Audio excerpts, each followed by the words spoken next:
नमस्कार.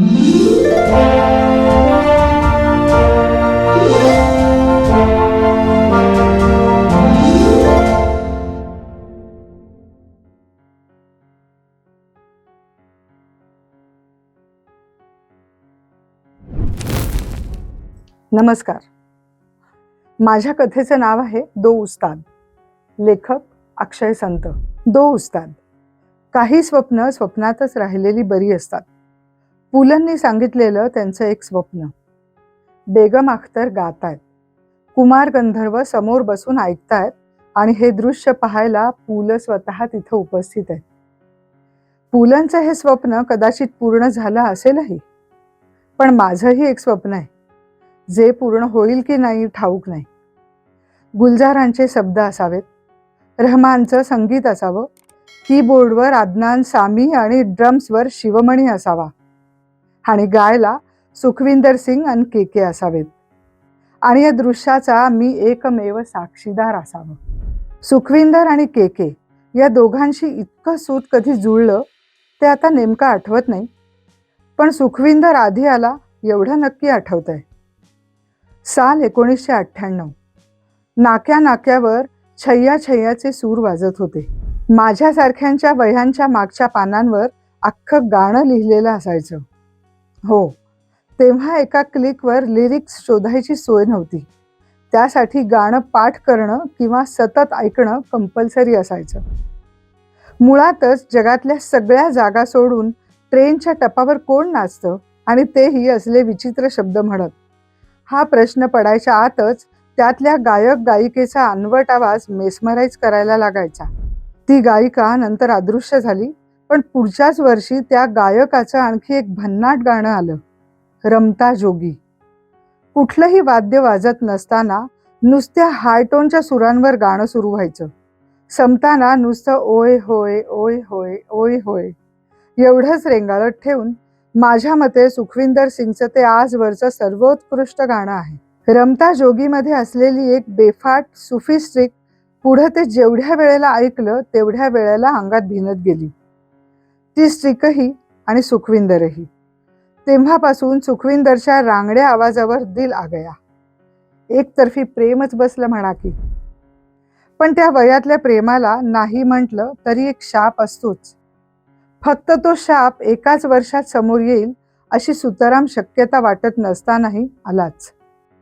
संजय लीला भन्साळी नामक माणसानं बनवलेला हम दिल दे चुके सनम अशा रेल्वे गाडीसारख्या लांब लचक नावाचा सिनेमा त्याच वर्षी आला. त्यात इस्माईल दरबार नामे महोदयांनी संगीत रचना केलेलं एक विरहगीत होतं. त्या गीतानं प्रेमाचा तिसरा कोन पूर्ण केला. आजही माझ्या आवडीच्या टॉप 10 विरह गीतांमध्ये त्या गीताचा नंबर फार वरचा आहे. रादर माझ्यासारख्या अनेकांच्या. तडप तडप के इस दिल से आह निकलती रही, महामहिम सलमानजी खान आणि विश्वसुंदरी ऐश्वर्या राय यांच्यावर चित्रित झालेलं हे गीत पुढची काही वर्ष समस्त प्रेमभंगित तरुणांचं राष्ट्रगीत होतं. या राष्ट्रगीतानं काय नाही केलं. सलमान ऐश्वर्याचा त्यावेळी चाललेला सो कॉल्ड ऑफस्क्रीन रोमांस वेगळ्याच उंचीवर नेऊन ठेवला. संजय लीला भन्साळी आणि इस्माईल दरबार ही नावं एका रात्रीत घराघरात पोचवली आणि सगळ्यात महत्वाचं म्हणजे इंडस्ट्रीला एक कमालीचा दर्दभरा आवाज दिला, के. साधारण 1-2 वर्षांच्या अंतरानं हे दोघेही जण इंडस्ट्रीत आले आणि बघता बघता एकापेक्षा एक सणसणीत गाणी त्यांच्या नावावर जमा व्हायला लागली. सुखविंदर, रहमान हे कॉम्बो तर आचाटच होतं. रहमानला सुखविंदरच्या आवाजाची ताकद परफेक्ट कळली होती, त्यामुळं त्यानं सुखविंदरला खूप विचारपूर्वक गाणी दिली. सुखविंदरनंही मिळालेल्या प्रत्येक गाण्याला 4 चान लावले. अगदी घनन सारख्या समूह गीतापासून पिया मिलेंगे पर्यंतच्या रेंजची गाणी रहमाननं त्याला दिली. जय हो तर निव्वळ माइलस्टोनच.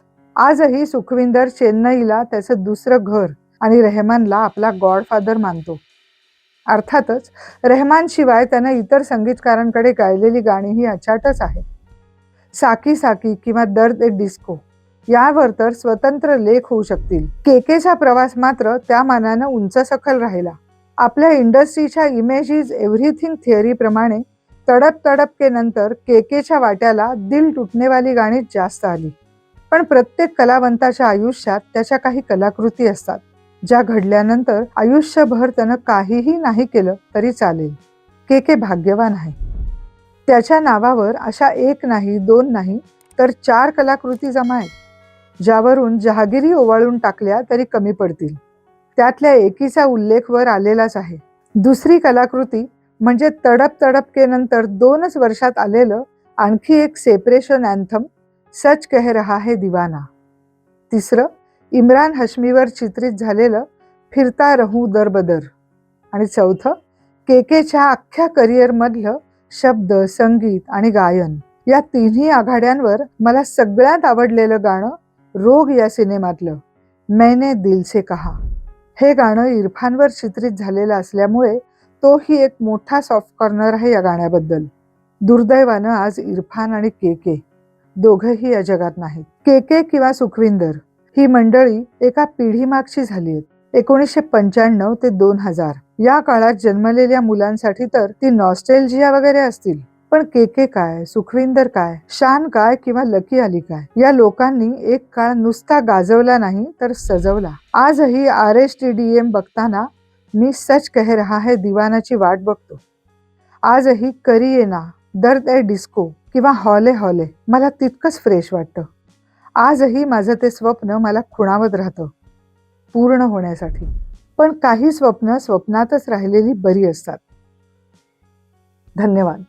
वल्लरी प्रोडक्शनचं हे यूट्यूब चॅनल नक्की लाईक करा, शेअर करा आणि सबस्क्राईब करा.